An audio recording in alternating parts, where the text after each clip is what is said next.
I thank the Secretary General, His Excellency Dmitro Kuleba, Minister for Foreign Affairs of Ukraine.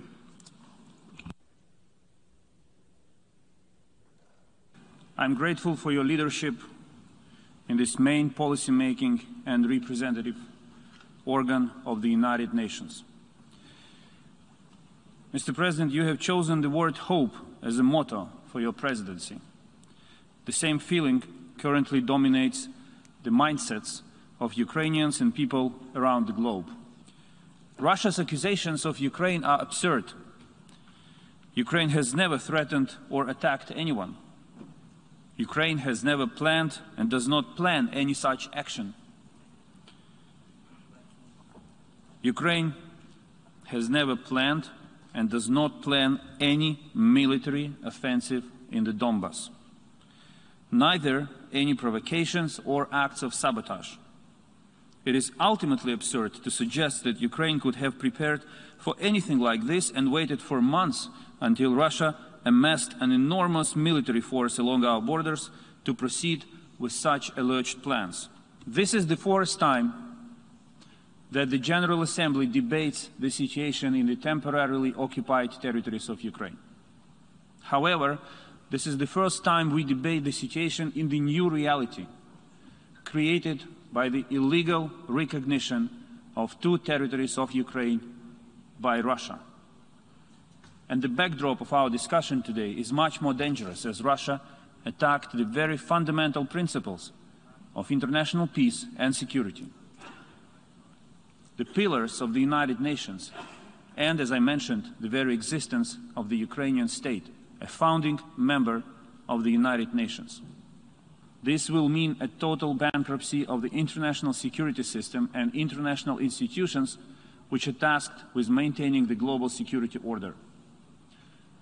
This is a grim scenario which will throw us back to the darkest times of the 20th century. Russia will not stop at Ukraine. From the university with a degree in international law and strong belief in multilateralism. Many years after practicing diplomacy, I still do believe in both rules containing aggression and the power of our collective and firm action. If the United Nations make a pivot right now to become a strong and proactive player which is not afraid of resolute actions and using all of its might and powers, I am confident that Russia will stop. It amounts almost to a blockade of Ukrainian seaports. This is already an attack on the global freedom of navigation, one of the sacred principles of international law. Russia's propaganda machine is in full swing. It desperately tries to create a pretext for further aggression against Ukraine. We resolutely reject all Russian insinuations about any alleged Ukrainian offensive military operations in Donbas. We do not hold or plan any such actions.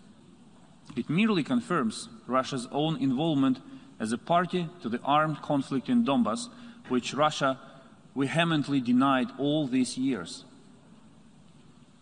The situation in the occupied Donbas has already been terrible for years, with residents living in the atmosphere of fear, lawlessness, and insecurity. Cases of extrajudicial killings have been reported too. Russia continues to block the release of the illegally detained persons.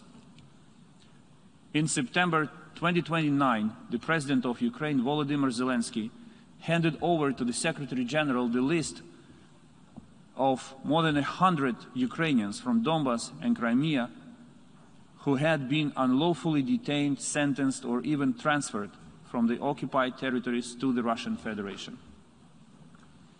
We reiterate our call on the Secretary General to provide good offices and facilitate their immediate release. And I appreciate the readiness of the Secretary General to do so. Mr. President, today, Ukraine defends not only global security, but also freedom, democracy, and fundamental principles of international law. Peaceful life and the future of millions of people in Europe and around the globe rely on the rules that Russia tries to destroy. Unity to do its best to put out the fire in the center of Europe, which is about to flare up. No matter what relations you develop among each other, it is your ultimate duty to defend the Charter of the United Nations. I thank you.